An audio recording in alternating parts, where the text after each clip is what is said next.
रामू अपनी माँ, छोटे भाई और बहन के साथ एक छोटे से गांव में रहता था।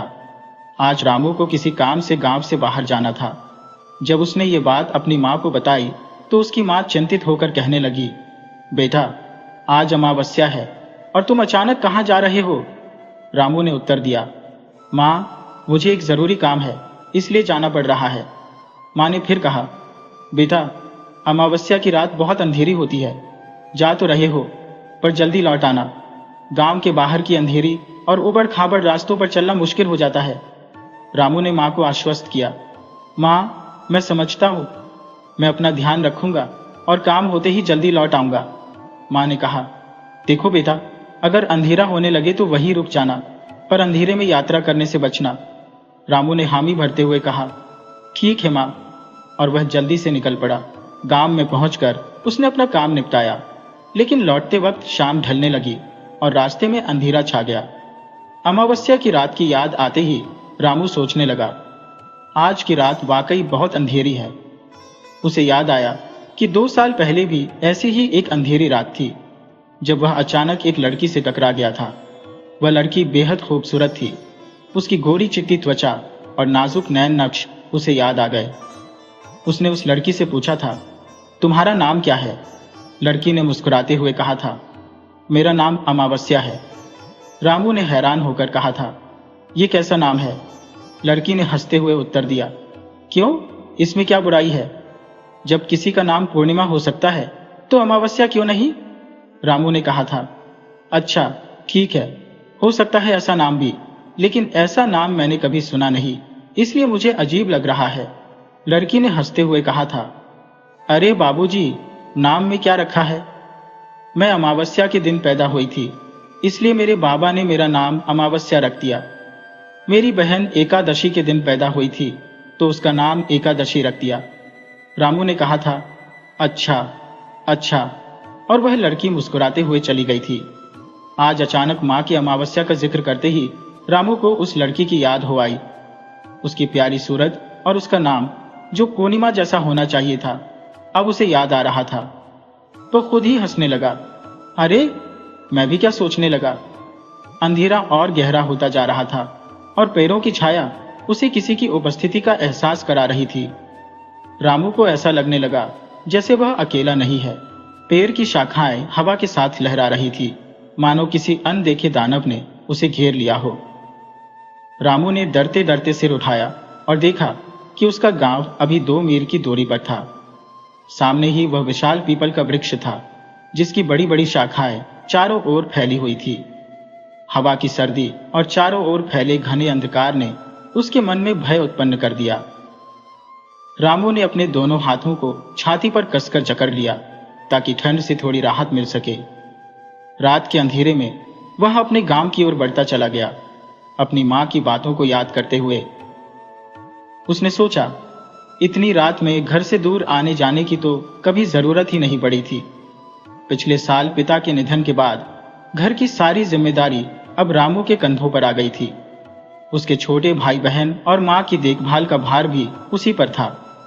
पिता ने अपने पीछे एक छोटा सा खेत और कुछ बैल छोड़ दिए थे, जो उनकी जीविका का साधन थे।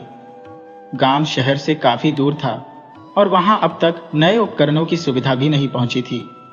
गांव में केवल बड़े ठाकुर के पास ही एक ट्रैक्टर था, जो उनकी निजी संपत्ति थी। उस गांव में जहां 3035 परिवार बसते थे, अधिकतर लोग खेती और मजदूरी में लगे थे। जिनके पास अधिक जमीन थी वे अपनी फसल से घर चलाते थे, और जिनके पास जमीन नहीं थी वे ठाकुर के खेतों में मजदूरी करके जो कुछ भी मिल जाता उसी में संतुष्ट रहना उनकी मजबूरी थी। 2 दिन पहले अचानक खेत में काम करते वक्त रामू का एक बैल लड़खड़ाकर गिर पड़ा और फिर उठ ही नहीं पाया। अब एक बैल के बिना खेती करना नामुमकिन हो गया था। माँ के कहने पर रामू 3 गांव पार अपने चाचा के पास बैल उधार मांगने गया था, ताकि वो 1 सप्ताह के लिए अपने खेतों की जुताई कर सके। उसने अपने चाचा से कहा, चाचा, मैं 1 हफ्ते में आपका बैल वापस कर दूंगा, बस थोड़ा खेत जोतने का काम कर लो। लेकिन चाचा ने मना कर दिया और कहा कि 1 महीने के बाद ही बैल वापसी के लिए ले जाओ। निराश होकर रामू उसी शाम को घर लौट पड़ा। उस रात में कहीं नहीं रुका। सोचता रहा कि जिनसे उम्मीद थी उन्होंने भी मुंह मोड़ लिया। जब किसी ने साथ देने की कसम खाई हो और फिर भी साथ न दे, तो उस रिश्ते का क्या मतलब? रामू की भूख और थकान दोनों बढ़ती जा रही थी, लेकिन उसका गांव अभी भी 2 मील दूर था। गहराती रात और खाली पेट ने उसकी आत्मा को बेचैन कर दिया था। उसके कदम जल्दी जल्दी गांव की ओर बढ़ने लगे, मन में यही ख्याल कि माँ छोटे बच्चों के साथ उसकी राह देख रही होगी। रामू ने अपने मन के सारे विचार झटक दिए और तेजी से चलने लगा, लेकिन उसकी थकान ने उसे कमजोर बना दिया था। उसका शरीर जैसे टूटने लगा। बस यही दिल कर रहा था कि कहीं बैठ जाए और थोड़ी देर आराम कर ले, लेकिन रास्ता जैसे खत्म होने का नाम नहीं ले रहा था। रामू ने सोचा कि थोड़ी देर रुककर सांस लेनी चाहिए, ताकि शरीर में फिर से ताकत आ सके। चारों ओर अंधेरा था, हाथ को हाथ नहीं सूझ रहा था। उसने सोचा, अगर कहीं रुक गया और रास्ता भूल गया तो कौन है जो इस जंगल और अंधेरे में उसकी मदद करेगा? तभी रामू को किसी ने पुकारा, जरा ठहरिए बाबूजी। इस आवाज ने उसे चौंका दिया। उसके रोंगटे खड़े हो गए। कौन है यह औरत जो मुझे बुला रही है? रामू ने सोचा। आवाज घने पेड़ों की ओर से आ रही थी। उसने इधर उधर देखा, लेकिन कुछ भी दिखाई नहीं दिया। रामू ने पेड़ की तरफ नजरें गड़ा दी, पर वहां भी कुछ नहीं दिखा। तभी जैसे पेड़ के पीछे से किसी ने माचिस जलाई और हल्की सी चमक दिखी। उस चमक में एक स्त्री दिखी जो हाथ में जलती हुई मोमबत्ती ली थी। वह मोमबत्ती को बुझने से बचाने के लिए अपनी हथेली से ढक रही थी। उसने कहा, इधर आ जाइए बाबूजी। रामू ने डरते हुए पूछा, कौन हो तुम? इतनी रात में यहां क्या कर रही हो? भीतर ही भीतर डरते हुए भी उसने हिम्मत जुटाकर सवाल किया। वह स्त्री हंसते हुए बोली, अरे बाबूजी, मुझे भूल गए?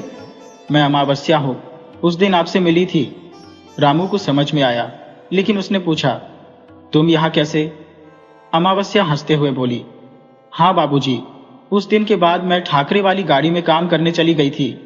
रामू ने चौंक कर कहा, लेकिन वह तो अब कोई नहीं रहता, सब लोग शहर चले गए हैं। अमावस्या ने धीरे से कहा, हाँ, अब नहीं रहते, बस मैं ही रह गई हूं। फिर वह हंसते हुए बोली, आप बहुत थके हुए लग रहे हैं, थोड़ी देर सुस्ता लीजिए और फिर चले जाना। रामू सोचने लगा, अभी तो गांव 2 मील ही दूर है, थोड़ा ही तो फासला बचा है। लेकिन अमावस्या ने उसे समझाया, बाबूजी, आप तो पूरब की बजाय दक्षिण की ओर चले आए हैं। इस घने अंधेरे में शायद आप रास्ता भटक गए हैं। आपका गांव यहां से 5 मील दूर है। रामू ने हैरान होकर पूछा, क्या? तो अब मेरी मां परेशान हो जाएगी? अमावस्या ने मुस्कुराते हुए कहा, नहीं होगी परेशान, आपकी मां जानती है कि आप आज रात लौटने वाले नहीं थे। रामू ने आश्चर्य से पूछा, तुम्हें यह कैसे पता? अमावस्या ने हंसते हुए कहा, मुझे सब पता है बाबूजी, आपके चेहरे पर सब लिखा हुआ है। और उसकी हंसी गूंज उठी, जैसे किसी ने संगीत छेड़ दिया हो। फिर उसने पूछा, आपने सुबह से कुछ खाया भी है या नहीं? अभी तो कुछ खाया नहीं, अमावस्या बोली, भूख भी लगी होगी, चलो देखती हूं कुछ मिल जाए। और वह रामू को पास के पेड़ के नीचे पड़ी एक चट्टान पर बैठाकर उस अंधकार में विलीन हो गई। रामू ने अपनी कोहनियां घुटनों पर टिकाई और चेहरा हाथों में छिपाकर उसकी वापसी का इंतजार करने लगा। सोच रहा था, अजीब है ये अमावस्या, इतनी रात में न मिलती तो न जाने मेरा क्या होता, मैं कैसे रास्ता भटक गया। वह सीधी राह पर ही तो चल रहा था। थोड़ी देर बाद अमावस्या वापस आई और उसने अपने आंचल से निकालकर रामू के हाथों में कुछ खजूर रख दी। अमावस्या बोली, लीजिए, अभी तो इन्हीं से काम चलाइए, इससे आपकी भूख और प्यास दोनों शांत हो जाएंगी। थोड़ी देर आराम कर लीजिए, फिर आगे बढ़िए। रामू बोला, पर मैं तो रास्ता भटक गया हूं। अमावस्या हंसते हुए बोली, चिंता मत करो बाबूजी, मैं तुम्हें रास्ता बता दूंगी जो सीधा तुम्हारे घर ले जाएगा। रामू बोला, अमावस्या, तुम्हारा बहुत बहुत शुक्रिया। अमावस्या मुस्कुराई और बोली, आप खजूर खाइए। रामू ने खजूर खाए तो उसकी सारी थकान और भूख प्यास जैसे मिट गई। रामू बोला, एक बात पूछूं? अमावस्या बोली, पूछिए। तो वह कहने लगा, इतनी रात गए तुम यहां क्या कर रही हो? अमावस्या ने सर झुकाते हुए कहा, अमावस्या को अंधकार से डर लगता है। रामू बोला, फिर भी अगर कोई परेशानी हो तो मुझसे कह सकती हो। अमावस्या हिचकिचाते हुए बोली, अच्छा? और उसने कुछ सोचते हुए चुप्पी साध ली। रामू ने महसूस किया कि वह कुछ कहना चाह रही थी पर कह नहीं पा रही थी। थोड़ी देर बाद रामू ने फिर पूछा, कोई परेशानी है तुम्हें?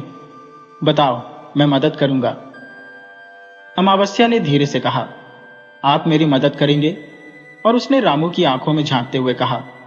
रामू बोला, क्यों नहीं करूंगा? तुमने मेरी मदद की है तो मैं भी तुम्हारे लिए जो कर सकूंगा करूंगा। अमावस्या बोली, वादा करते हो? रामू बोला, पक्का वादा। अमावस्या मुस्कुराते हुए बोली, ठीक है, चलिए फिर मैं आपको रास्ता बता देती हूँ। अचानक वह उठ खड़ी हुई और आगे बढ़ने लगी। रामू ने कहा, लेकिन तुम्हारा काम?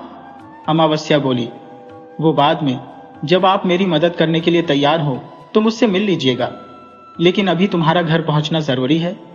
रामू बोला, लेकिन मैं तो तुम्हारा घर जानता नहीं, फिर कैसे मदद करूंगा? अमावस्या बोली, मैं यहीं तुम्हारा इंतजार करूंगी, अगली अमावस्या को आना, ठीक है?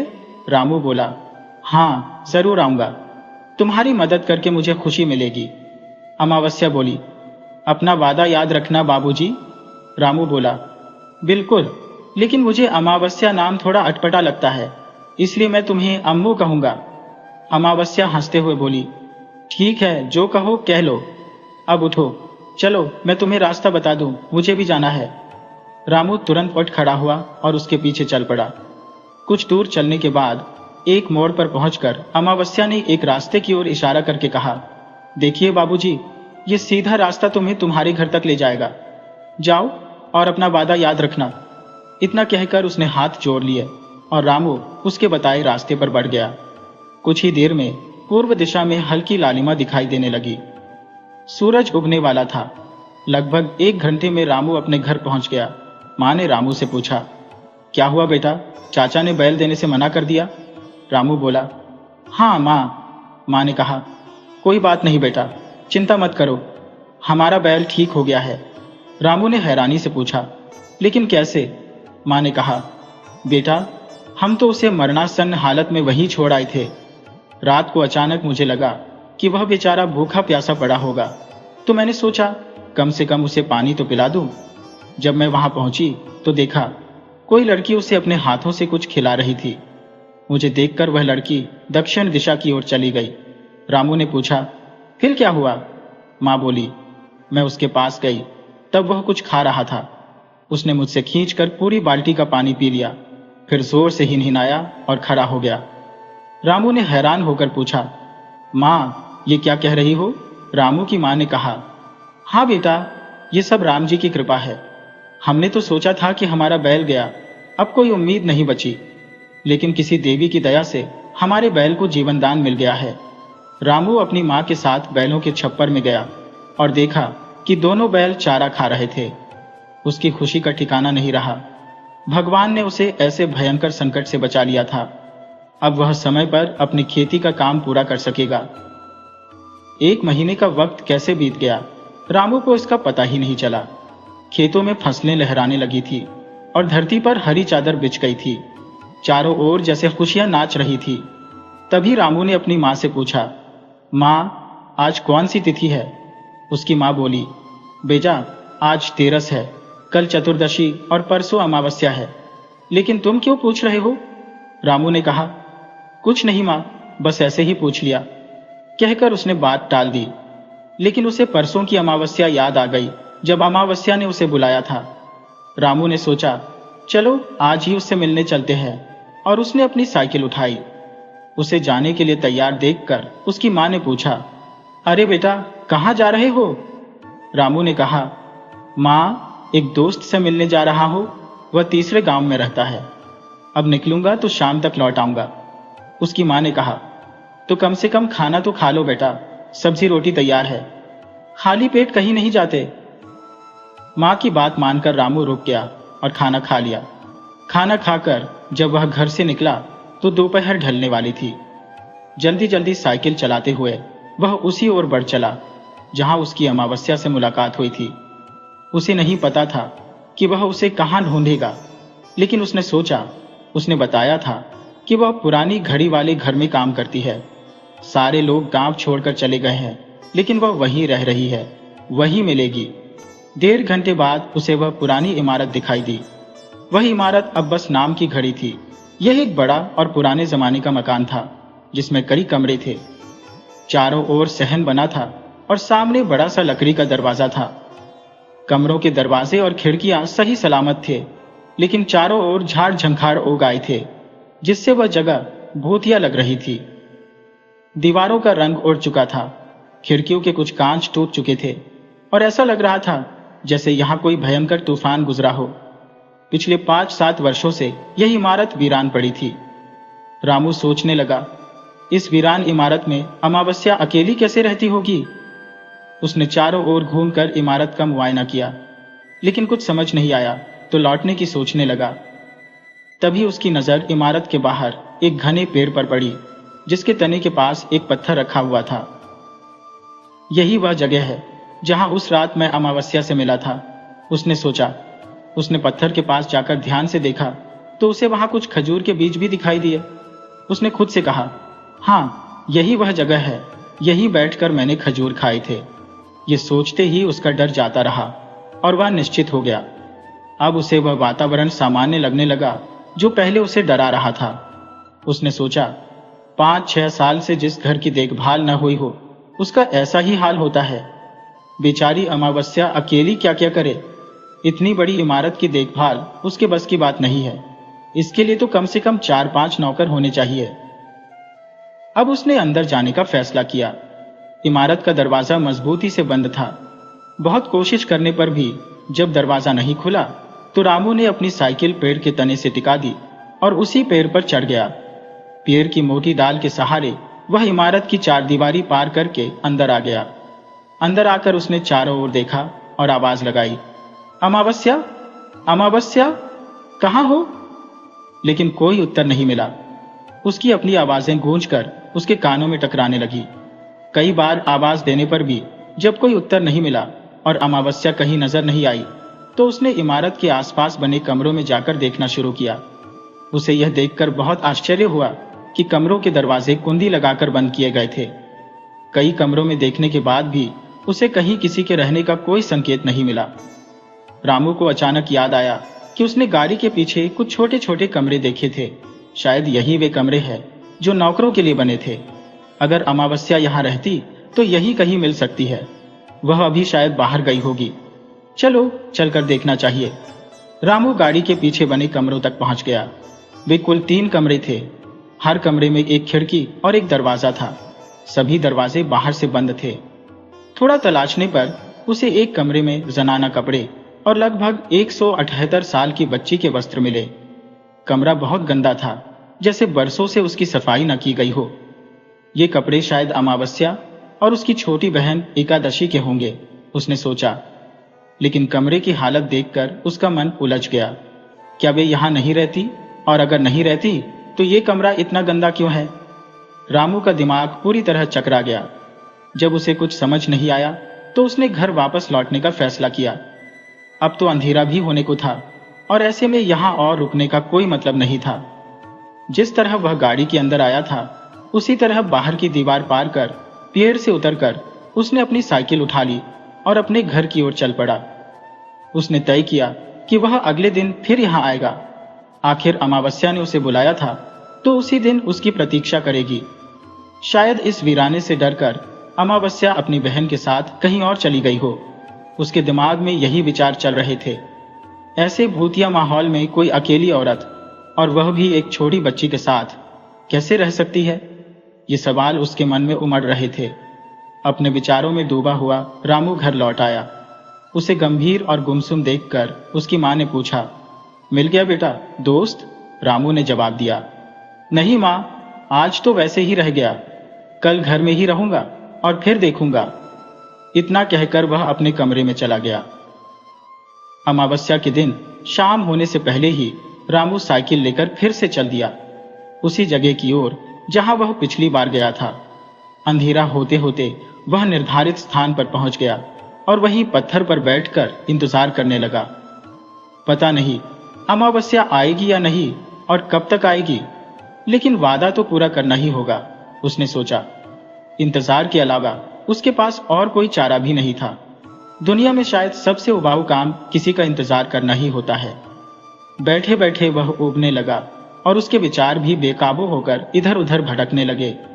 वहां का माहौल भी अब उसे डरावना लगने लगा। चारों ओर सन्नाटा पसरा था और पेड़ों की हिलती डालियां उसे भयभीत करने लगी थी।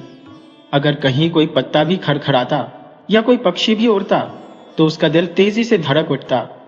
इस डरावनी स्थिति से बचने के लिए उसने पेड़ के तने पर सिर टिकाकर आंखें बंद कर ली और अपने विचारों को घर की ओर मोड़ लिया। माँ क्या कर रही होगी? शायद उसने मुझे सुला दिया होगा और अब चूल्हे के आगे बैठी होगी जैसे वह हमेशा करती है।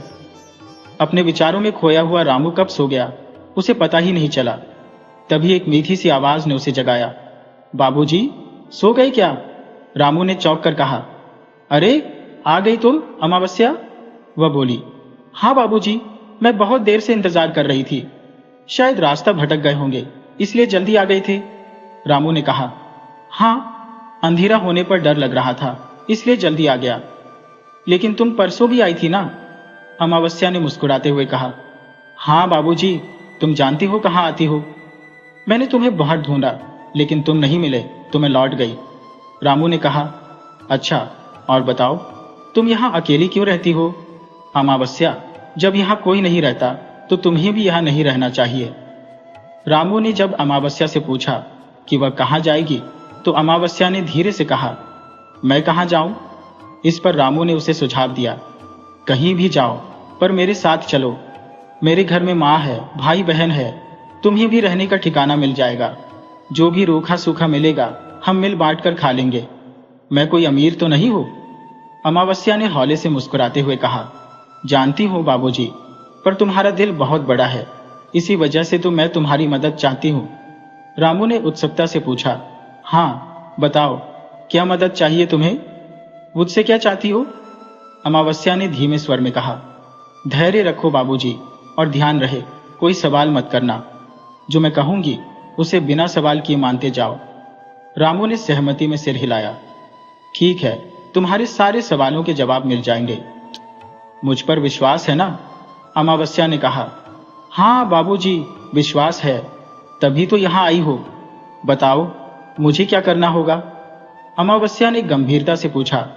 बाबूजी, क्या आप इस घड़ी के बारे में कुछ जानते हैं? रामू ने सिर हिलाते हुए कहा। अमावस्या, ज्यादा तो नहीं जानता, पर यह किसी ठाकुर का घर है जिसे लोग घड़ी कहते हैं। पता नहीं क्यों मुझे तो यह एक खंडहर जैसा लगता है। यह बड़ी इमारत है, शायद कभी इसमें बहुत से लोग रहते होंगे। अमावस्या ने उसे गौर से देखा और फिर पूछा। अच्छा, लोग क्या कहते हैं? रामू ने जवाब दिया। लोग बताते हैं कि यहाँ रहने वाले अचानक ही कहीं चले गए और तब से इस जगह का कोई रखरखाव नहीं हुआ। इसी वजह से यह उजाड़ हो गई है। सुना है कि ऐसी सुनसान जगहों पर भूत प्रेत अपना डेरा जमा लेते हैं। शायद उन लोगों ने तुम्हें यहाँ छोड़ दिया है जैसे तुम्हारी जान की कोई कीमत ही नहीं। ये बड़े लोग भी ना गरीबों और नौकरों को इंसान ही नहीं समझते। अमावस्या ने कुछ देर के लिए मौन धारण कर लिया।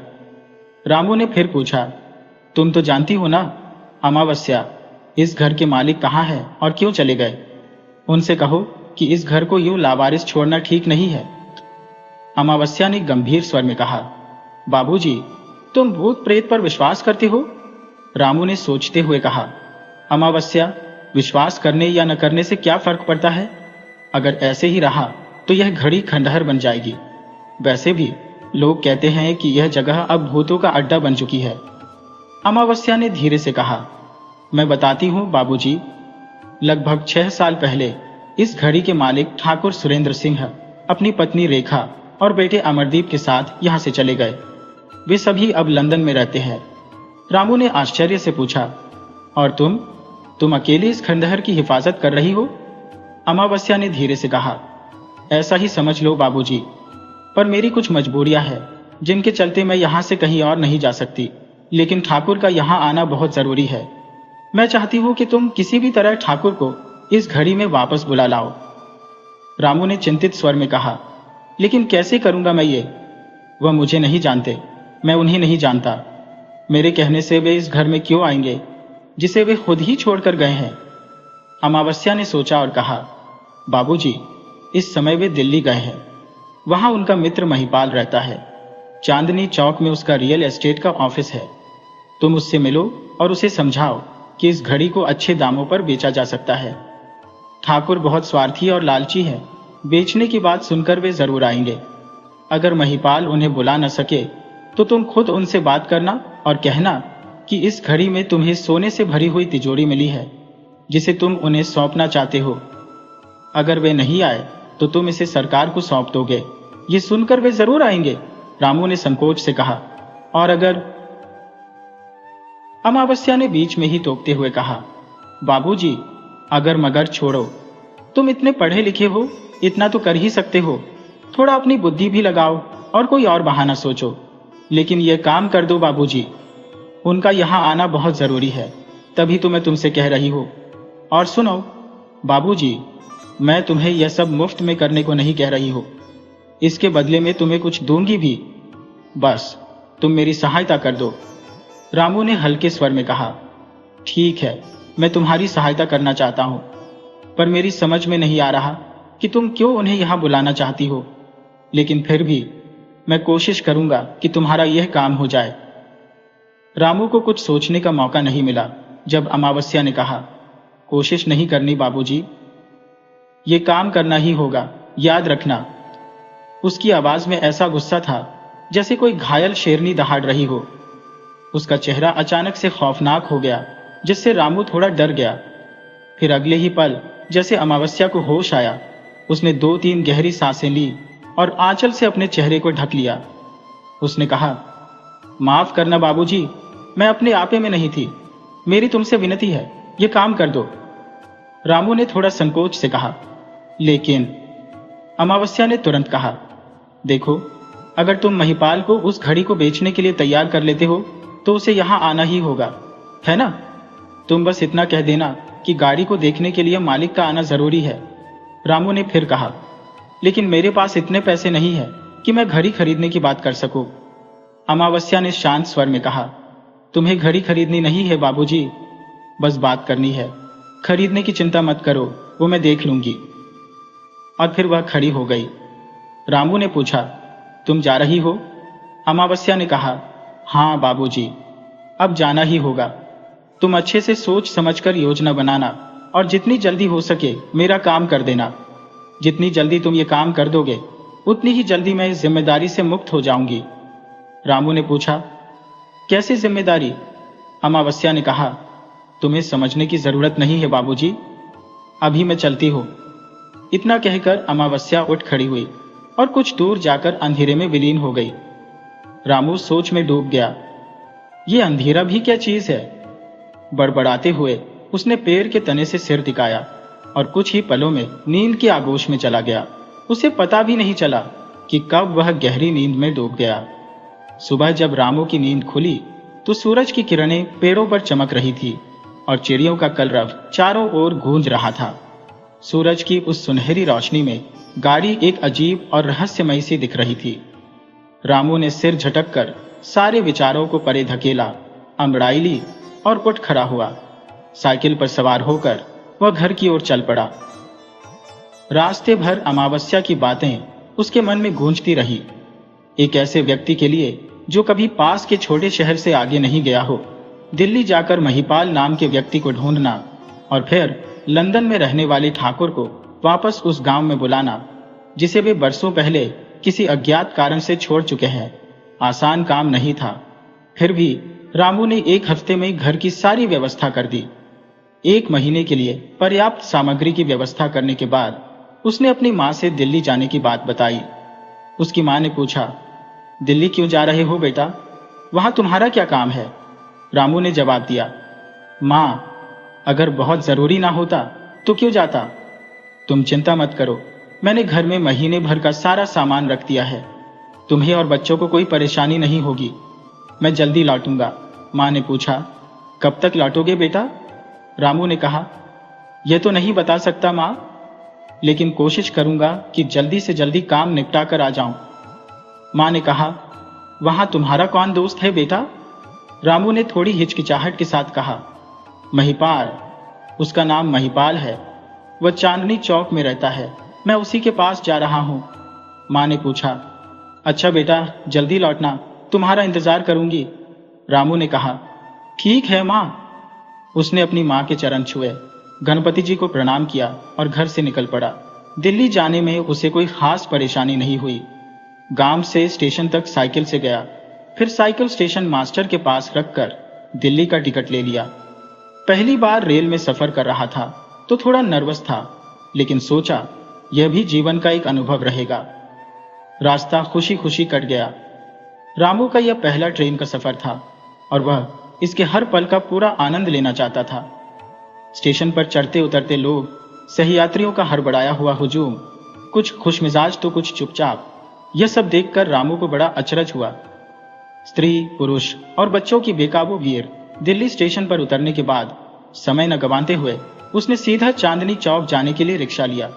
इतना बड़ा शहर, ऊंची ऊंची इमारतें, दुकानें, बाजार, ये सब देखकर रामू की आंखें चौंधिया गई।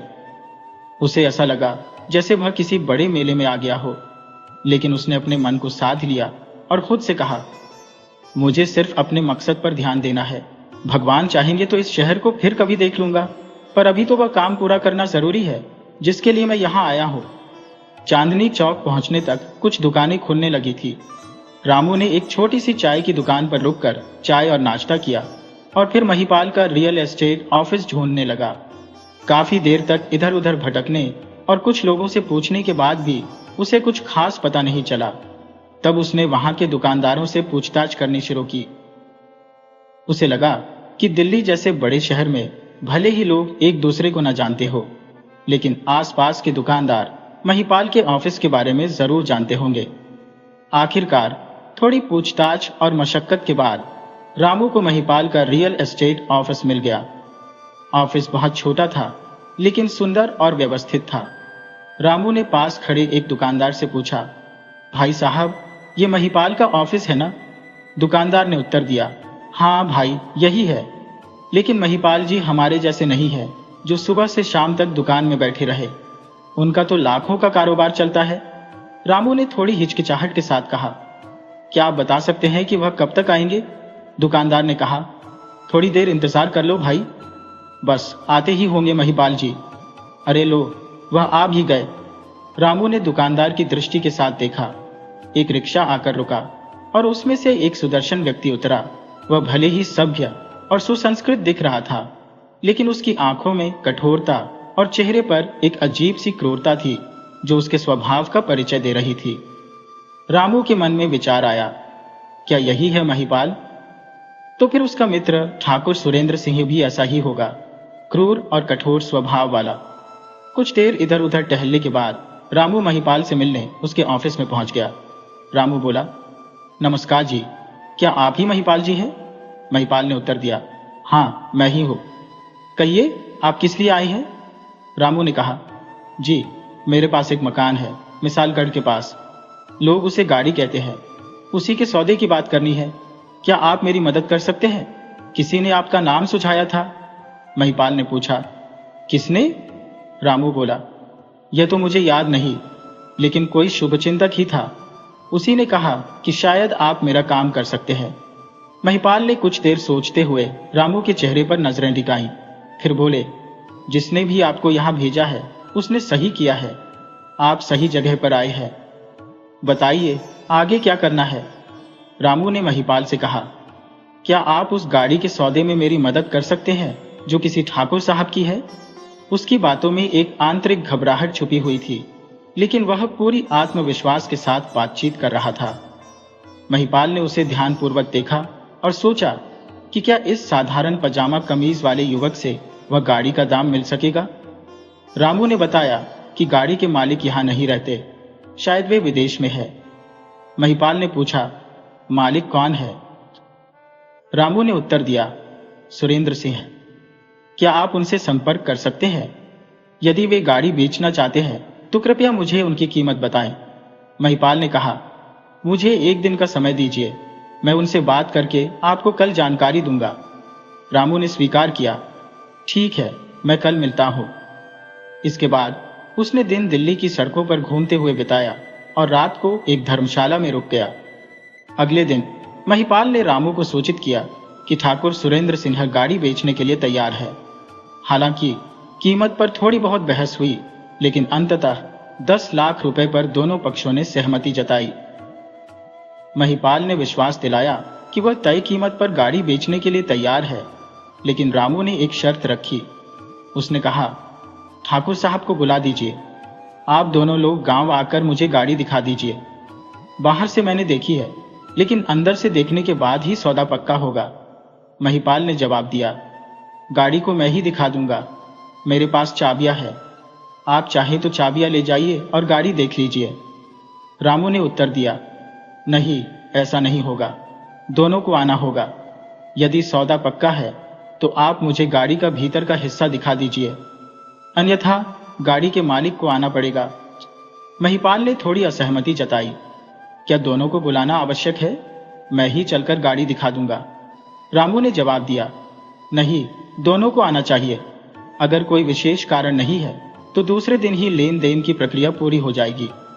वर्तमान में 80% सौदा पक्का है और 20% गाड़ी देखने के बाद फाइनल हो जाएगा।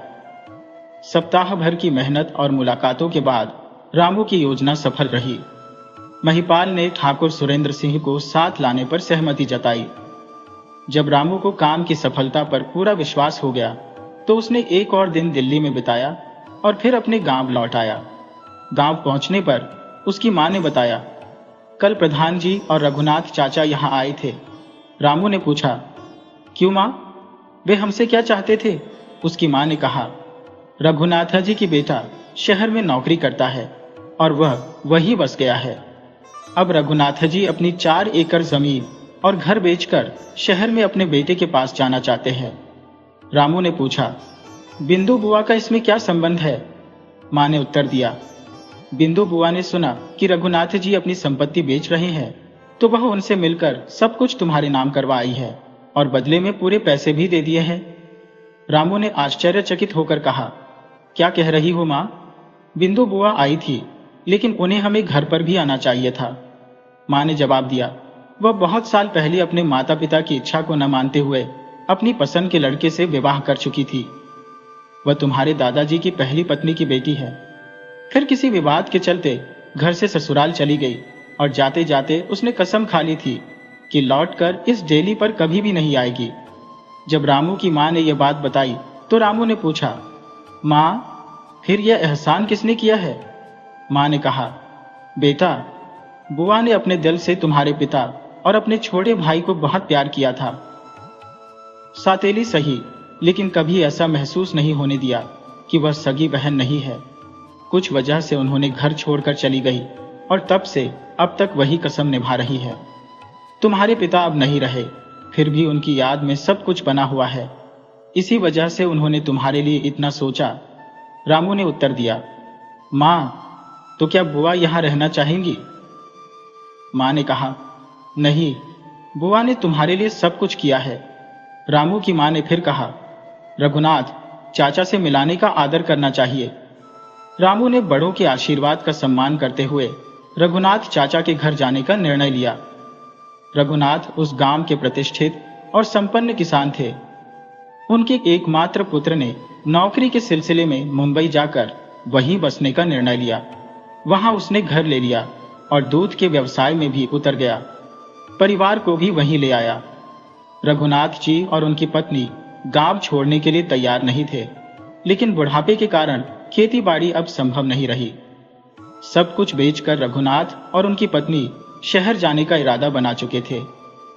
रामू ने रघुनाथ जी से घर और जमीन के कागजात लिए और कहा, मैं आपकी इच्छा का सम्मान करता हूँ और सब कुछ स्वीकार करता हूँ, लेकिन एक बात हमेशा ध्यान रखना, यदि कभी जरूरत महसूस हो या यहाँ लौटने की इच्छा हो तो आप बेहिचक लौट सकते हैं। ये मत सोचिए कि अब यहाँ कोई नहीं है।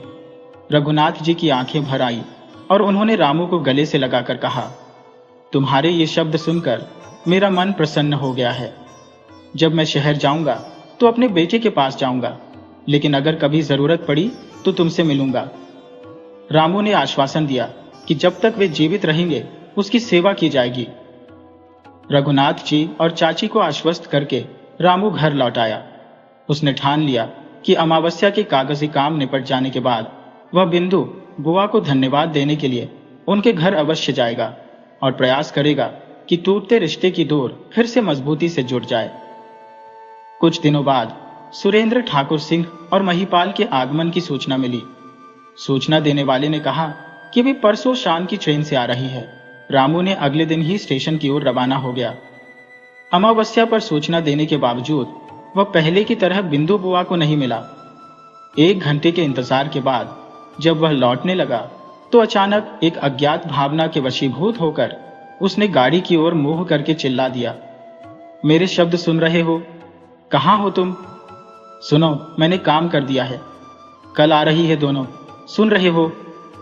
तब तेज हवाएं चलने लगी, पेड़ों की पत्तियां सरसराने लगी और शाखाएं झूमने लगी, जैसे उन्होंने उसकी बातों पर सहमति प्रकट की हो। कुछ क्षण बाद सब कुछ फिर से शांत हो गया। उसने थोड़ी और प्रतीक्षा की और फिर निराश होकर घर लौट आया। अगले दिन रामू समय पर मुख्य द्वार पर पहुंच गया। सूर्य पश्चिम की ओर झुकने लगा था और वह पत्थर पर बैठकर सुरेंद्र सिंह और महिपाल की प्रतीक्षा कर रहा था। दूर से काले रंग की कार नजर आई। जैसे ही कार उसके पास आकर रुकी, महिपाल और एक अन्य व्यक्ति कार से नीचे उतरे, जिनमें से एक शायद सुरेंद्र ठाकुर सिंह थे। सुरेंद्र ठाकुर सिंह ने रामू को ऊपर से नीचे तक देखा, जैसे उसकी क्षमताओं का मूल्यांकन कर रहे हो। तब उन्होंने कहा, आप ही गाड़ी लेना चाहते हैं? रामू ने जवाब दिया, जी हां, मैं ही गाड़ी लेना चाहता हूं।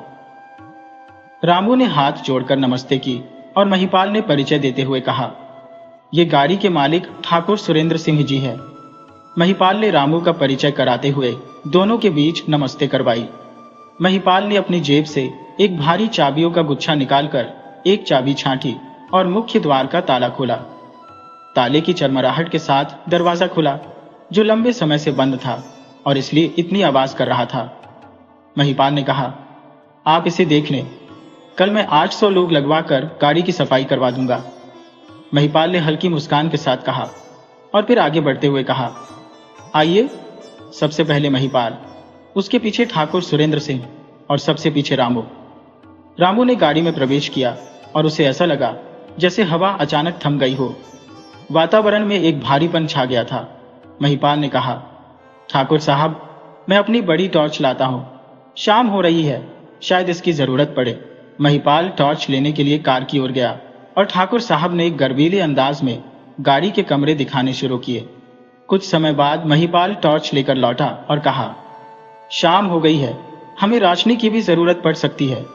रामू ने कहा, जी, मुझे गाड़ी को देखकर लौटना है। आप टॉर्च ले आई है, यही काफी है। महिपाल और ठाकुर साहब कुछ दूरी पर खड़े होकर बातचीत कर रहे थे। रामू ने एक एक कमरा देखा और लगभग 1 घंटे में पूरी गाड़ी की जांच कर ली। वह पिछली ओर बने कोठरियों के पास पहुंचा और पूछा, क्या ये छोटे छोटे कमरे गाड़ी से अलग है? महिपाल ने कहा, हाँ, लेकिन ये गाड़ी का हिस्सा है। ये कमरे नौकरों के रहने के लिए बने हैं। रामू ने उन कोठरियों को भी देखा। जब उसने अमावस्या की कोठरी खोली तो जैसे किसी ने उसके कान में फुसफुसाया, तहखाना देखो, ये खाना देखो। रामू ने चौंक कर चारों ओर देखा, लेकिन कोई दिखाई नहीं दिया। महिपाल और ठाकुर साहब उससे कुछ दूरी पर खड़े होकर बातें कर रहे थे। रामू ने पूछा, तहखाना यहाँ कहीं है? महिपाल ने कहा, हाँ, लेकिन वह कई सालों से बंद पड़ा है। हम नहीं जानते कि क्या हालत में होगा, इसलिए हमने नहीं दिखाया। रामू ने कहा, अरे, तहखाना है या नहीं, दिखा दीजिए, इससे बात फाइनल हो जाएगी। महिपाल और ठाकुर साहब ने आपस में इशारों में बातचीत की और फिर रामू को गाड़ी के एक छोटे से कमरे में ले गए। वह कमरा, जो घर की अनुपयोगी वस्तुओं से भरा हुआ था, तहखाना था। रामू ने देखा कि कमरा अव्यवस्थित और बेकार वस्तुओं से भरा हुआ था। मयप्पन ने जमीन पर चादर बिछा दी और उसे एक किनारे पर संजो कर रख दिया। फर्श के बीच में स्थित गुप्त द्वार साफ तौर पर दिखाई देने लगा। महिपाल ने गुच्छे में से एक चाबी निकालकर द्वार के ताले में डालकर घुमाया, जिससे वह खुल गया। जैसे ही द्वार खुला, एक अजीब सी गंध का भभक्का फैल गया। लंबे समय से बंद रहने के कारण वहां एक गंदगी का वातावरण था। ठाकुर साहब सफाई की ओर इशारा करते हुए बोले, कोई बात नहीं, थोड़ी देर खुला रहने दीजिए, तब अंदर जाएंगे। बस एक नज़र देखनी है कि बेसमेंट कितना बड़ा है। रामू ने पूछा। अच्छा, बेसमेंट काफी बड़ा है क्या? ठाकुर साहब ने कहा, आप खुद देख सकते हैं। आइए। महिपाल तहखाने की सीढ़ियां उतर रहा है। महिपाल ने सीढ़ियों पर उतरना शुरू किया और ठाकुर साहब और रामू उसके पीछे पीछे चलने लगे। जब रामू ने दूसरी सीढ़ी पर पैर रखा तो जैसे किसी स्त्री की आवाज उसके कानों में गूंज उठी, वापस जाओ, भाग जाओ। रामू ने कानों को छुआ और अगले कदम की ओर बढ़ने लगा, लेकिन आवाज फिर से आई। मैंने कहा, न वापस जाओ। इस बार आवाज अधिक तीव्र थी। जैसे ही रामू ने एक कदम और बढ़ाया, अचानक ऐसा लगा जैसे किसी ने उसे तहखाने के बाहर फेंक दिया। तहखाने का दरवाजा तेज आवाज के साथ बंद हो गया। इस अप्रत्याशित घटना से रामू जमीन पर गिर गया और अचेत हो गया। जब उसने होश पाया तो पाया कि वह उसी पत्थर पर पड़ा था। अवाक होकर चारों ओर देखने के बाद उसने देखा कि अमावस्या पेड़ के पीछे से आ रही है।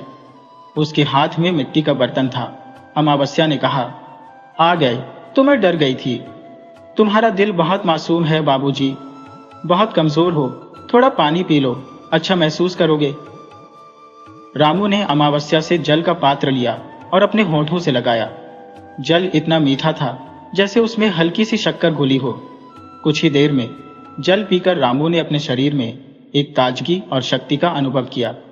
अमावस्या ने पूछा, अब ठीक हो गए ना? रामू ने उत्तर दिया, हाँ, मैंने अपना वादा पूरा कर दिया है, पर उन दोनों को मैं लाया हूं। अमावस्या ने कहा, हाँ बाबूजी, मैं धन्यवाद देने के लिए ही रुकी हूं, मेरा काम यहां रुकने का नहीं है। रामू ने उलझन भरे स्वर में पूछा, तुमने तो कहा था सब साफ हो जाएगा। अब मुझे समझ नहीं आ रहा कि महिपाल और ठाकुर साहब को यहां बुलाने की जिद क्यों है। अमावस्या ने उत्तर दिया, बाबूजी, वही सब बताने आई हो, धैर्य से सुनिए।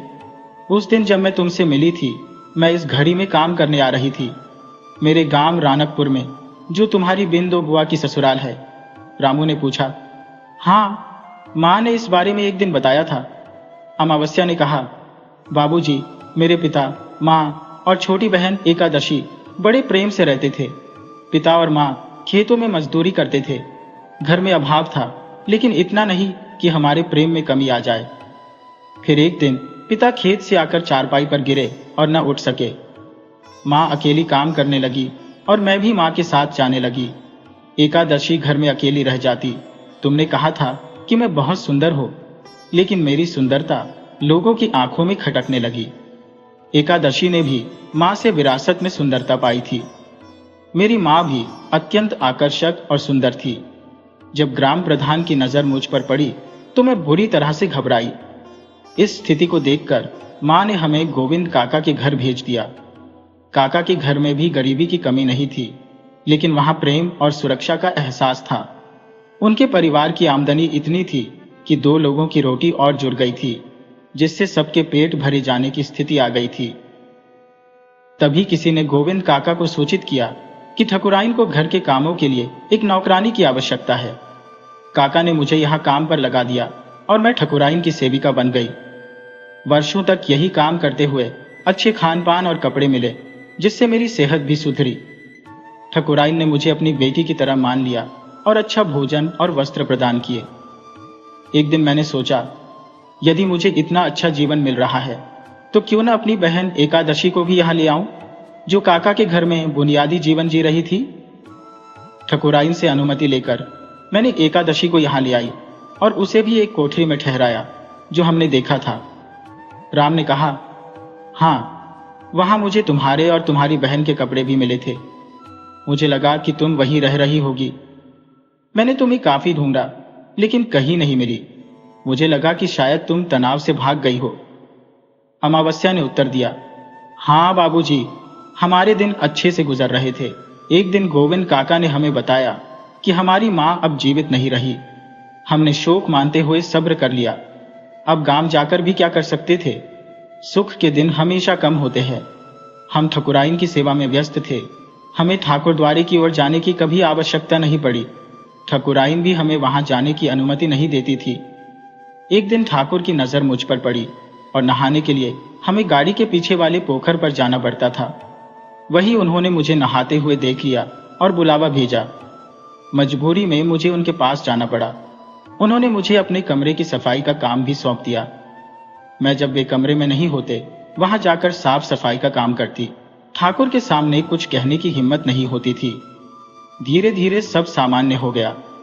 ठाकुर ने कभी मेरे साथ अनुचित व्यवहार नहीं किया, जिससे मैं धीरे धीरे सहज हो गई। एक दिन उनका मित्र महिपाल घड़ी में किसी काम के सिलसिले से आया और रात में यहीं रुक गया। दोनों मित्रों ने देर रात तक शराब पी। उस समय गाड़ी में मेरे और एकादशी के अलावा कोई और नौकर नहीं था।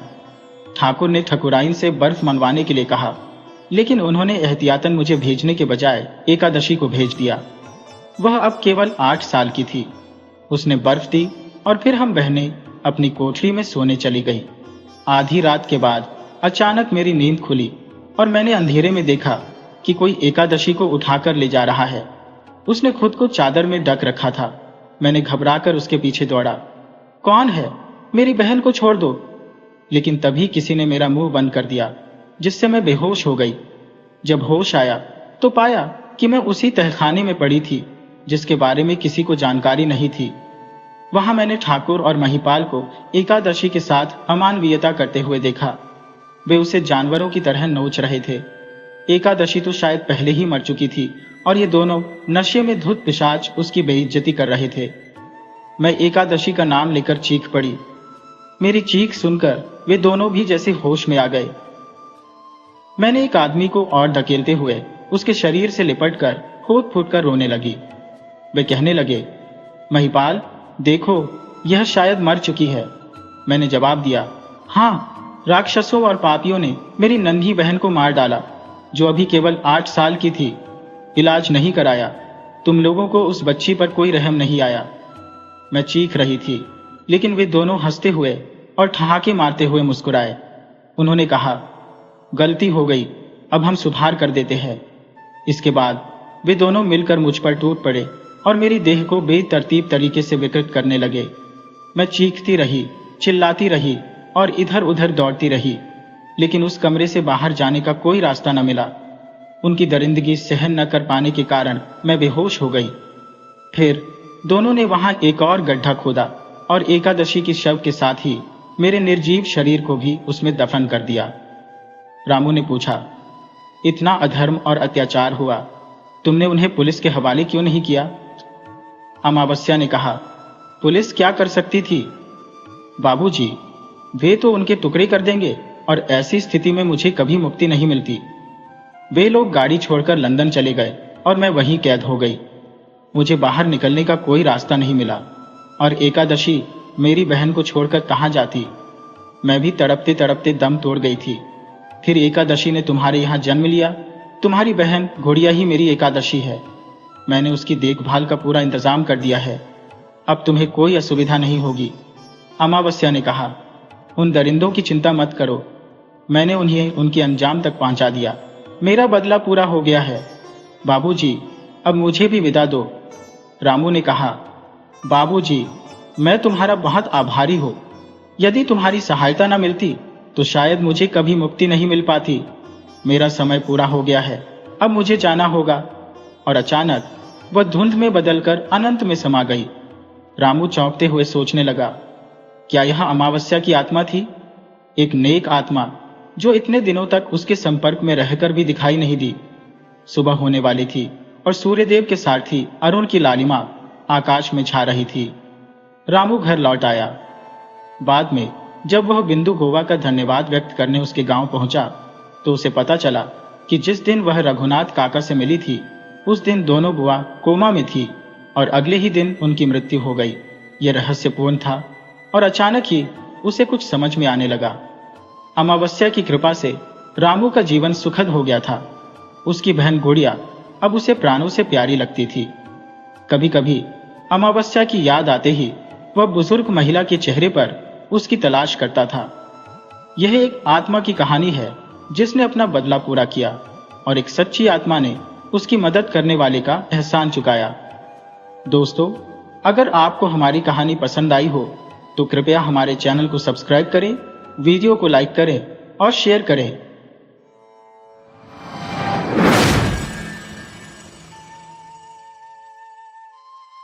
एक बारात लंदौर बाजार रोड के साथ साथ अपने रास्ते पर घूम रही थी।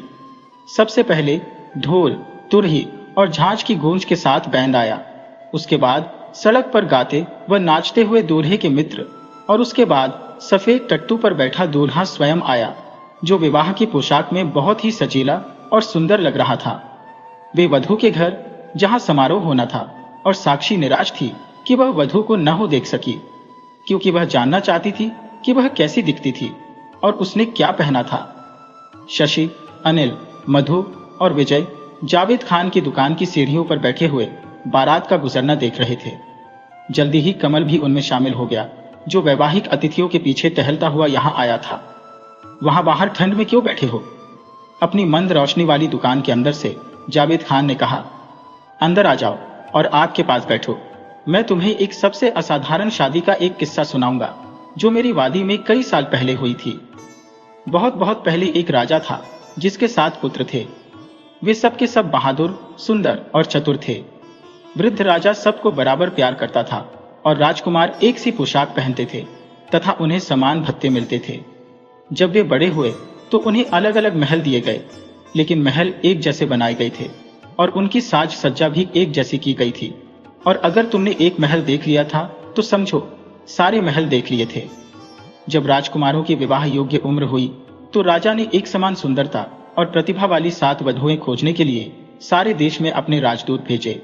राजा के संदेश वाहकों ने हर जगह की यात्रा की, कई राजकुमारियां देखी, लेकिन 7 उपयुक्त वधुएं नहीं ढूंढ सके। जे लौटकर राजा के पास आए और अपनी विफलता के बारे में राजा को बताया। अब तो राजा इतना निराश और दुखी हो गया कि उसके मंत्री ने फैसला किया कि इस समस्या को हल करने के लिए कुछ न कुछ तो करना ही पड़ेगा। उसने कहा, महाराज, इतने मायूस न हो। निश्चय ही आपके 7 पुत्रों जैसी मुकम्मल 7 वधुएं खोजना असंभव है। हमें किस्मत पर भरोसा करना चाहिए और फिर शायद हमें सही वधुएं मिल जाएंगी। मंत्री ने एक योजना के बारे में सोचा था और राजकुमारों को इसके लिए सहमत कर लिया था। उनको किले की सबसे ऊंची बुर्ज पर ले जाया गया, जहां से पूरे शहर के साथ ही आसपास का ग्रामीण क्षेत्र भी दिखाई देता था। राजकुमारों के सामने 7 धनुष और 7 तीर रखे गए थे और उनसे जिस दिशा में वे चाहें उस दिशा में तीर छोड़ने के लिए कहा गया। प्रत्येक राजकुमार ने उस लड़की से विवाह करने की सहमति दी थी जिसके घर पर उसका तीर जाकर गिरेगा, चाहे वह किसी राजकुमार की लड़की हो या किसी किसान की। राजकुमारों ने धनुष उठाए और अलग अलग दिशाओं में तीर छोड़े। सबसे छोटे राजकुमार को छोड़कर सभी राजकुमारों के तीर प्रसिद्ध और अत्यंत प्रतिष्ठित परिवारों के घरों पर जाकर गिरे थे, लेकिन सबसे छोटे राजकुमार द्वारा छोड़ा गया तीर शहर की सीमा से बाहर चला गया था और दृष्टि से ओझल हो गया था। नौकर तीर की तलाश में सभी दिशाओं में दौड़ पड़े और एक लंबी खोज के बाद उसे एक बहुत बड़े बरगद के पेड़ की शाखा में गड़ा हुआ पाया गया, जिसके ऊपर एक बंदरिया बैठी थी। एक बंदरिया? बच्चों ने आश्चर्य से कहा। क्या राजकुमार ने बंदरिया से शादी की? अनिल ने पूछा। जावेद खान ने जवाब नहीं दिया, लेकिन हुक्के का एक लंबा ताजगी देने वाला कश खींचा और अपने श्रोताओं के ध्यान केंद्रण के दबने का इंतजार करने लगा। जावेद खान ने किस्सा जारी रखते हुए कहा, राजा को बहुत पछतावा हुआ जब उसे पता चला कि उसके सबसे छोटे राजकुमार के तीर ने ऐसा दुर्भाग्यशाली निशाना लगाया है। राजा और उसके दरबारी एवं मंत्रियों ने एक त्वरित बैठक की और फैसला किया कि सबसे छोटे राजकुमार को तीर के साथ एक और अवसर दिया जाना चाहिए। लेकिन हर किसी को चकित करते हुए राजकुमार ने दूसरा अवसर लेने से इनकार कर दिया। मैं शिकायत नहीं करता, उसने कहा। मेरे भाइयों को अच्छी और सुंदर पत्नियां मिली हैं और यह उनका सौभाग्य है, लेकिन मुझे वह कसम तोड़ने को मत कहो जो मैंने तीर चलाने से पहले ली थी। मैं जानता हूं कि मैं बंदरिया से विवाह नहीं कर सकता, लेकिन चूंकि मैं नहीं कर सकता इसलिए मैं किसी से भी विवाह नहीं करूंगा। इसकी बजाय मैं बंदरिया को घर ले आऊंगा और एक पालतू की तरह से उसकी देखभाल करूंगा। और सबसे छोटा राजकुमार शहर से बाहर गया और बंदरिया को घर ले आया। 6 भाग्यशाली राजकुमारों की खूब धूमधाम से विवाह हुए। शहर में प्रकाश और आतिशबाजी से जश्न मनाया और सड़कों पर संगीत एवं नृत्य हुए। लोगों ने अपने घरों को आम और केले के पत्तों से सजाया था। पूरे शहर में खुशी का माहौल था, सिवाय सबसे छोटे राजकुमार के घर के, जो बहुत अकेला और दुखी था। उसने अपनी बंदरिया के गले में हीरे का एक पट्टा डाला था और उसे मखमल की गद्दी वाली एक कुर्सी पर बिठाया था। राजकुमार ने कहा, ऐ बंदरिया, आज इस खुशी के दिन तुम भी उतनी ही अकेली हो जितना मैं हूं, लेकिन मैं यहाँ तुम्हारे ठहराव को खुशियों से भर दूंगा। क्या तुम्हें भूख लगी है? और उसने स्वादिष्ट आमों का एक कटोरा उसके सामने रख दिया तथा उसे उन्हें खाने के लिए राजी कर लिया। वह बंदरिया से बातें करने लगा और अधिकतर समय उसके साथ बिताने लगा। कुछ लोगों ने उसे मूर्ख या जिदूदी कहा, दूसरे सोचते थे कि वह थोड़ा सा पागल है। राजा ने अपने मंत्रियों और बेटों के साथ स्थिति पर चर्चा की और राजकुमार को फिर से होश में लाने और किसी उपयुक्त परिवार में उसका विवाह करने के लिए कोई न कोई रास्ता निकालने का निर्णय किया।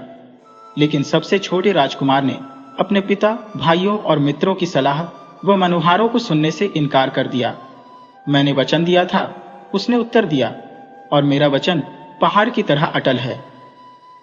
महीनों गुजर गए पर राजकुमार ने अपना मन नहीं बदला। इसके बजाय ऐसा लगने लगा कि उसका बंदरिया के प्रति लगाव अधिक बढ़ गया था और उसे अक्सर महल के बागों में बंदरिया के साथ टहलते हुए देखा जाता था। अंत में राजा ने सातों राजकुमारों की एक बैठक बुलाई और कहा, मेरे बेटों, मैंने तुम्हें जीवन में खुशी खुशी व्यवस्थित होते देखा है। यहाँ तक कि तुम भी, मेरे सबसे छोटे बेटे, अपनी अजीब साथी के साथ खुश दिखाई देते हो। एक पिता की खुशी अपने बेटे बेटियों की खुशी में होती है। इसलिए मैं अपनी बहुओं से मिलना चाहता हूँ और उनको उपहार देना चाहता हूँ। सबसे बड़े बेटे ने तुरंत अपने पिता को अपने घर भोजन पर निमंत्रित कर दिया और दूसरों ने भी निमंत्रण को दोहरा दिया। राजा ने सबसे छोटे बेटे के निमंत्रण सहित सबके निमंत्रणों को स्वीकार कर लिया। स्वागत बहुत भव्य हुए और राजा ने अपनी बधुओं को कीमती जवाहरात एवं महंगी पोशाकें उपहार में दी। अंत में राजा का स्वागत करने की सबसे छोटे बेटे की बारी आई। सबसे छोटा राजकुमार बहुत परेशान हुआ।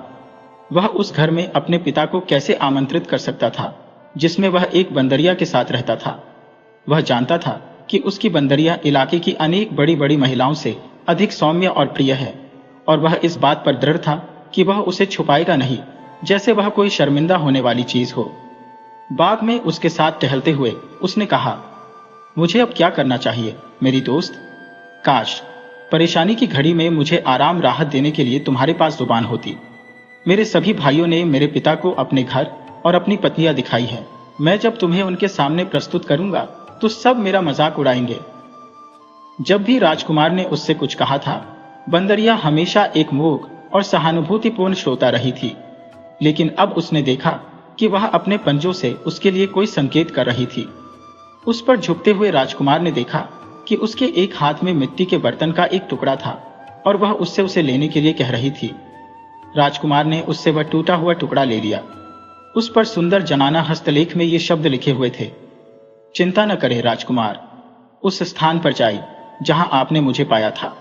मिट्टी के बर्तन के इस टुकड़े को बरगद के पेड़ के खोखले तने में फेंक देना और किसी जवाब की प्रतीक्षा करना।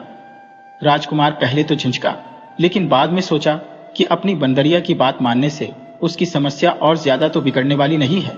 इसलिए मिट्टी के बर्तन का टूटा हुआ टुकड़ा लेकर वह शहर के बाहर गया और उस बरगद के पेड़ के पास पहुंचा।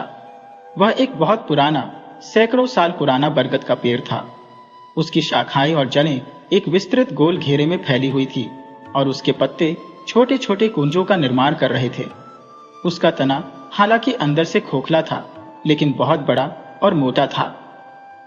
उसके पास जाकर राजकुमार ने मिट्टी के बर्तन का वह टुकड़ा पेड़ के खोखले तने में फेंक दिया और यह देखने के लिए इंतजार करने लगा कि क्या होता है। उसे ज्यादा देर तक इंतजार नहीं करना पड़ा। कुछ ही पलों के बाद हरे रंग की पोशाक पहने एक सुंदर लड़की तने से निकलकर बाहर आई और राजकुमार से अपने पीछे आने के लिए कहा। उसने राजकुमार को बताया कि उसकी राजकुमारी, परियों की रानी, उससे व्यक्तिगत रूप में मिलना चाहती थी। राजकुमार पेड़ पर चढ़ा और खोखले तने में प्रवेश कर गया और थोड़ी देर अंधेरे में टटोलकर चलने के बाद अचानक वह आंखें चौंधिया देने वाले आश्चर्यजनक बाग में पहुंचा, जिसके अंत में एक आकर्षक महल खड़ा हुआ था। ऊंचे ऊंचे सूरजमुखी के फूलों से बाग की सीमा बनी हुई थी। फूलों के बीच में एक मधुर सुगंध वाली जलधारा बह रही थी और जलधारा के तले में कंकरों की जगह मानिक, हीरे व नीलम थे। यहाँ तक कि इस दुनिया में फैला प्रकाश भी उसकी अपनी दुनिया से ज्यादा गर्म और मृदु था। उसे सोने की सीढ़ियों से चांदी के एक फव्वारे के पीछे और इंद्रधनुषी सीपियों से बने महल के द्वारों में से ले जाया गया। लेकिन जिस कमरे में उसे ले जाया गया था, उस कमरे का वैभव परियों की उस राजकुमारी के अतुल्य सौंदर्य के आगे फीका पड़ गया था, जो उसके सामने खड़ी थी। हाँ राजकुमार, आपका संदेश मैं जानती हूँ, उसने कहा। चिंतित न हो, लेकिन घर जाइए और कल शाम को अपने पिता महाराज तथा अन्य शाही मेहमानों के स्वागत की तैयारी करें। मेरे सेवक सब कुछ संभाल लेंगे। अगली सुबह जब राजकुमार अपने महल में जागा, तो एक अद्भुत नजारा उसकी आंखों के सामने था। उसका महल जैसे एक नए जीवन से भर गया था। उसके बाग आम, पपीता, अनार और आड़ू के फलदार पेड़ों से भरे हुए थे। पेड़ों की छाया में स्टॉलें लगी थी, जिन पर फल, मिठाइयाँ, इत्र और शरबत उपलब्ध थे। बच्चे लॉन में खेल रहे थे और पुरुष व स्त्रियां संगीत सुन रहे थे। राजकुमार ने जो देखा, उससे वह हक्का बक्का रह गया था, और तब तो वह और भी ज्यादा अचंभित हुआ जब उसने अपने महल में प्रवेश किया और वहां भरपूर शोर व गतिविधियां पाई। स्वादिष्ट भोजनों से मेजें लदी हुई थी। छतों से बड़े बड़े झाड़ फानूस लटक रहे थे। फूलों के बंधनवारों की सुगंध ने पूरे महल को महका रखा था। तभी एक सेवक दौड़ता हुआ आया और घोषणा की कि राजा अपने दरबारियों के साथ पधार रहे हैं। राजकुमार उनकी अगवानी के लिए लपका। वह उन्हें स्वागत कक्ष में लेकर आया, जिसे सुंदर ढंग से सजाया गया था। वहां भोजन परोसा गया। उसके बाद हर किसी ने राजकुमार द्वारा चुनी गई साथी को देखने पर जोर दिया। हर किसी ने यह सोचा था कि इतने शानदार भोज के बाद बंदरिया को देखना एक मजेदार मनोरंजन होगा। राजकुमार उनके अनुरोध को टाल नहीं सका और उदास मन से बंदरिया की तलाश में अपने कमरे में गया। उसे उस उपहास से डर लग रहा था जिसका उसे सामना करना था। वह जानता था कि यह उसकी अपनी कसम को न तोड़ने की जिद का इलाज करने के प्रयासों का एक तरीका है। राजकुमार ने अपने कमरे का दरवाजा खोला और प्रकाश की चौंध से लगभग अंधा ही हो गया था। कमरे के बीचों बीच सिंहासन पर वही राजकुमारी बैठी थी जिससे वह बरगद के पेड़ के अंदर मिला था। हाँ आइए राजकुमार, राजकुमारी ने कहा। क्योंकि मैंने आपको पिछली बार अपने महल में देखा था, तब से मैं आपके सिवाय कुछ भी नहीं सोच सकी हूँ। मैंने बंदरिया को दूर भेज दिया है और आपको अपने हाथ की पेशकश करने के लिए आई हूँ। यह सुनकर कि उसकी पालतू बंदरिया चली गई है, उसके आंसू फूट पड़े और उसने गुस्से में कहा, यह तुमने क्या कर दिया है? तुम्हारी सुंदरता मेरी मित्र की क्षतिपूर्ति नहीं कर पाएगी। तब राजकुमारी ने मुस्कुराते हुए कहा, अगर मेरा सौंदर्य आपको प्रभावित नहीं करता है तो मेरे आभार के कारण मेरा हाथ थाम लीजिए। देखिए, मैंने आपके पिताजी और भाइयों के लिए इस दावत को तैयार करने में कितना परिश्रम किया है। मेरे पति बन जाइए। दुनिया की सारी दौलत और खुशियां आपके कदमों में होंगी। राजकुमार क्रोधित था। मैंने इस सब के लिए तुमसे कभी नहीं कहा था, और न ही मैं यह जानता हूं कि मुझे मेरी बंदरिया से महरूम करने के पीछे क्या चाल है। उसे मेरे पास वापस लाओ, मैं तुम्हारा दास बन जाऊंगा। फिर राजकुमारी ने सिंहासन छोड़ दिया और राजकुमार का हाथ पकड़कर बड़े प्रेम और सम्मान के साथ उससे बोली, आप मुझ में अपनी मित्र और साथी को देखिए। मैंने आपके विश्वास और निष्ठा की परीक्षा लेने के लिए ही बंदरिया का रूप रखा था। देखिए, मेरी बंदरिया की खाल उस कोने में पड़ी है। राजकुमार ने देखा कि कमरे के एक कोने में बंदरिया की खाल पड़ी हुई थी। वह और राजकुमारी दोनों सिंहासन पर बैठे, और जब राजकुमारी ने कहा, उठो उठो उठो, तभी सिंहासन हवा में ऊपर उठा और तैरता हुआ उस हॉल में पहुंचा जहां अतिथि एकत्र हुए थे। राजकुमार ने राजकुमारी को अपने पिता के सामने प्रस्तुत किया। तुम राजा और अतिथियों के आश्चर्य का अनुमान लगा सकते हो, जो वहां मेजबान के रूप में एक बंदरिया को देखने के लिए आए थे। राजा ने अपनी नई पुत्रवधू को अनेक उपहार दिए, और जल्दी ही पूरे इलाके में लोग राजकुमार और उसकी सुंदर रानी की प्रशंसा करने लगे। लेकिन ऐसे शानदार लोगों की खुशी का वर्णन करने वाला मैं कौन होता हूं?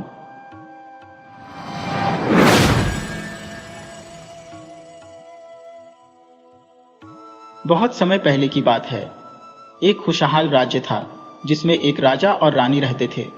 उनकी कोई संतान नहीं थी। इस कारण वे दोनों बहुत ही दुखी थे। एक दिन रानी राजमहल के सरोवर के किनारे सूर्य देवता से संतान प्राप्ति के लिए प्रार्थना कर रही थी।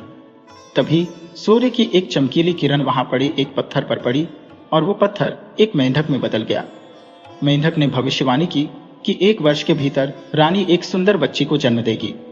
मेंढक की भविष्यवाणी सच साबित हुई, और 1 वर्ष के भीतर रानी ने एक बच्ची को जन्म दिया। वह बच्ची बहुत ही सुंदर थी। उसके मुख पर सूर्य की किरणों के समान चमक थी। राजा रानी छोटी सी राजकुमारी को देखकर खुशी से झूम उठे। उन्होंने उसका नाम रोजामान रखा। रोजामान के जन्म की खुशी में राजमहल में एक बड़े भोज का आयोजन किया गया, जिसमें राज्य की संपूर्ण प्रजा आमंत्रित थी। सुनहरे वन में रहने वाली परियों को भी उसमें आमंत्रित किया गया था। सुनहरे वन में 13 परियां रहती थी, लेकिन राजा रानी से एक गलती हो गई। उन्होंने सिर्फ 12 परियों को ही आमंत्रित किया। 13वीं परी को आमंत्रित करना वे भूल गए। राजभोज बहुत धूमधाम से संपन्न हुआ। उपस्थित लोगों ने रोजामान को ढेरों उपहार और आशीर्वाद दिए। जब परियों की बारी आई तो उन्होंने जादू से न सिर्फ रोजामान को अनमोल उपहार दिए, बल्कि कई जादुई आशीर्वाद भी दिए। किसी ने बुद्धिमत्ता का, किसी ने सुंदरता का, किसी ने दयालुता का, तो किसी ने धन का आशीर्वाद दिया। यह सिलसिला 11वीं परी तक चलता रहा। अंत में जब 12वीं परी की बारी आई तो उसके आशीर्वाद देने के पहले ही 13वीं परी वहां आ गई। 13वीं परी राजा रानी द्वारा उसे राजभोज में आमंत्रित न किए जाने के कारण बहुत क्रोधित थी। अपने इस अपमान का बदला लेने के लिए उसने रोजामान को यह श्राप दे दिया। 16वें जन्मदिन पर रोजामान की उंगली में एक सुई चुभेगी और वो मर जाएगी। इसके बाद बिना एक शब्द कहे वो वहां से चली गई। 13वीं परी के इस श्राप को सुनकर राजा रानी दुखी हो गए। दोनों ने परियों से इसे समाप्त करने का निवेदन किया, लेकिन परियों ने उन्हें बताया कि दिया गया श्राप पूर्णतः समाप्त नहीं किया जा सकता। ये सुनकर वे और ज्यादा दुखी हो गए। तब 12वीं परी सामने आई। उसका आशीर्वाद अभी शेष था। उसने राजा से कहा, यह सत्य है कि 13वीं परी के श्राप को मैं समाप्त नहीं कर सकती, लेकिन अपने आशीर्वाद से उसे कम अवश्य कर सकती हूँ। उसने रोजामान को आशीर्वाद दिया कि 16वें जन्मदिन पर वह सुई चुभने से मरेगी नहीं, बल्कि 100 वर्षों के लिए एक गहरी नींद में सो जाएगी। राजा ने 12वीं परी को धन्यवाद दिया, लेकिन रानी अभी भी उदास थी। उसने परी से कहा, मेरी इच्छा है कि मैं रोजामान का विवाह किसी सुंदर और वीर राजकुमार के साथ होते हुए देखूं, लेकिन यह संभव नहीं, क्योंकि जब 100 वर्षों के बाद रोजामान अपनी नींद से जागेगी, हम लोग जीवित नहीं रहेंगे। रानी की बात सुनकर 12वीं परी ने कहा, रोजामान के सोने के कुछ देर बाद राजा रानी सहित राज्य की सारी प्रजा और पशु पक्षी भी सो जाएंगे। वे तब तक सोते रहेंगे जब तक रोजामान सोती रहेगी। रोजामान की नींद तभी खुलेगी जब एक सुंदर सच्चा प्यार करने वाला राजकुमार उसे चूम लेगा। इसके बाद सभी परियां वहां से चली गई। 12वीं परी के आशीर्वाद से राजा रानी को कुछ राहत अवश्य मिली, लेकिन अब भी वे रोजामान के भविष्य को लेकर चिंतित थे। उन्होंने सैनिकों से कहकर राज्य के सारे चरखे और सुइयां नष्ट करवा दिए, ताकि रोजामान उस दुष्ट परी के श्राप के प्रभाव से बच सके। धीरे धीरे समय बीतने लगा और रोजामान बड़ी होने लगी। वह सुंदर, दयालु और बुद्धिमान थी, ठीक वैसे ही जैसे परियों ने आशीर्वाद दिया था। राज्य के सभी लोग उसे बहुत पसंद करते थे। वर्ष बीतते बीतते आखिरकार रोजामान का 16वां जन्मदिन आ गया। उस दिन पूरे राजमहल को सजाया गया और एक बड़े भोज का आयोजन किया गया। शाम तक कोई अनहोनी नहीं हुई। बस रानी के पिता का पत्र आया कि उनकी तबीयत बहुत खराब है। राजा रानी अपनी विश्वासपात्र दासी डायना को रोजामान का ध्यान रखने की हिदायत देकर रानी के पिता को देखने उनके राज्य चले गए। शाम का समय था। डायना रसोई में काम कर रही थी। डायना को व्यस्त देख रोजामान राजमहल के बगीचे में आ गई और खेलने लगी। खेलते खेलते उसकी दृष्टि एक फूल पर बैठी बहुत ही सुंदर सुनहरी तितली पर पड़ी। उस तितली को देखकर वह मोहित हो गई और उसे पकड़ने के लिए उसके पीछे भागी। तितली उड़ती जा रही थी और रोजामान उसके पीछे पीछे भागी चली जा रही थी। अंत में वह तितली एक पुरानी ऊंची मीनार में घुस गई। रोजामान भी उसके पीछे उस मीनार के अंदर चली गई। उस मीनार में गोलाकार सीढ़ियां बनी हुई थी। तितली का पीछा करते करते रोजामान सीढ़ियां चढ़ने लगी। चढ़ते चढ़ते वह मीनार के सबसे ऊपरी हिस्से पर पहुंच गई। वहां एक छोटा सा कमरा बना हुआ था। उस कमरे में प्रवेश करने पर उसने देखा कि वहां एक बूढ़ी औरत चरखा चला रही है। रोजामान ने अपने जीवन में कभी चरखा नहीं देखा था। उसने जिज्ञासावश बूढ़ी औरत से पूछा, ये तुम क्या कर रही हो? मैं चरखे पर सूत काट रही हूं, बूढ़ी औरत ने उत्तर दिया। वह बूढ़ी औरत कोई और नहीं बल्कि वही दुष्ट परी थी। उसने रोजामान को चरखा चलाने के लिए उकसाया।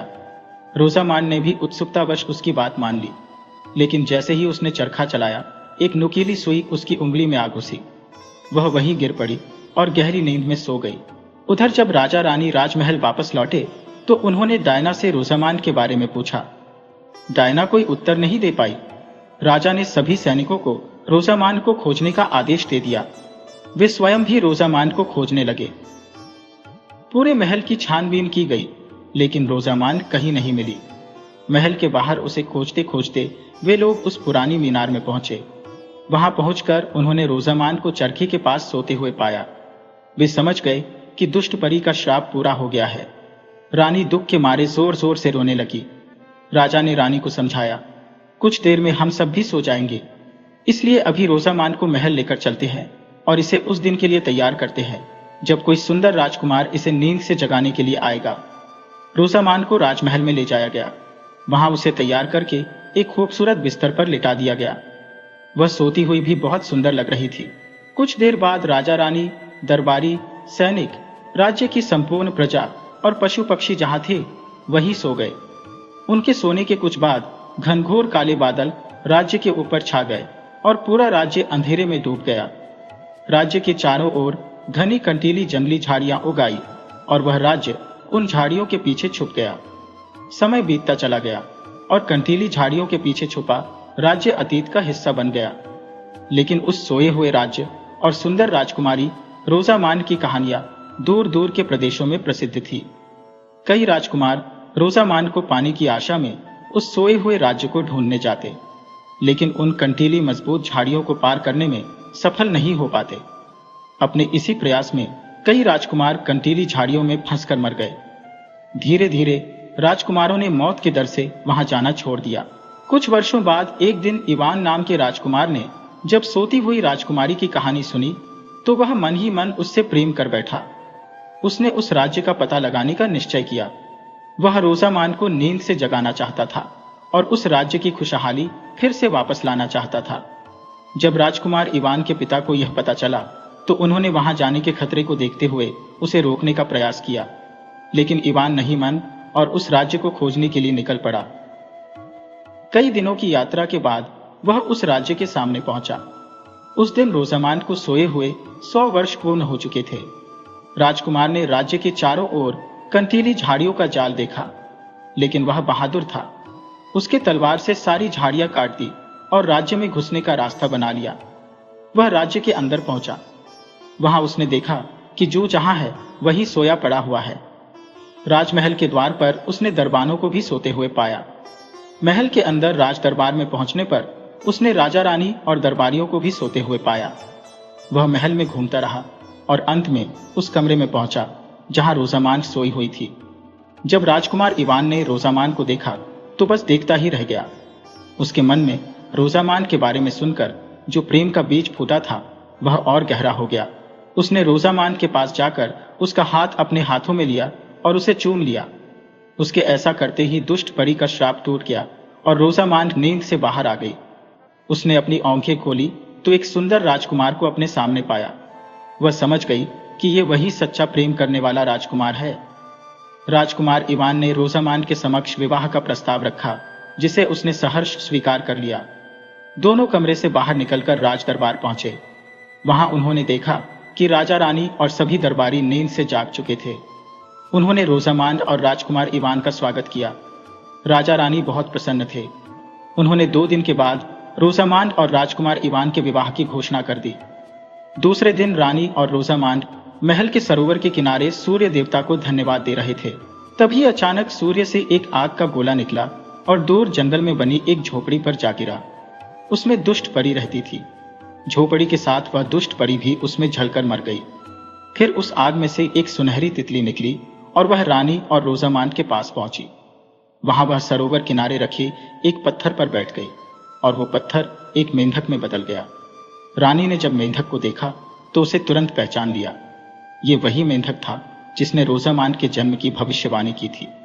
उस मेंढक ने रोजामान को हमेशा खुश रहने का आशीर्वाद दिया और गायब हो गया। 2 दिनों बाद रोजामान और राजकुमार इवान का विवाह हो गया और वे खुशी खुशी रहने लगे।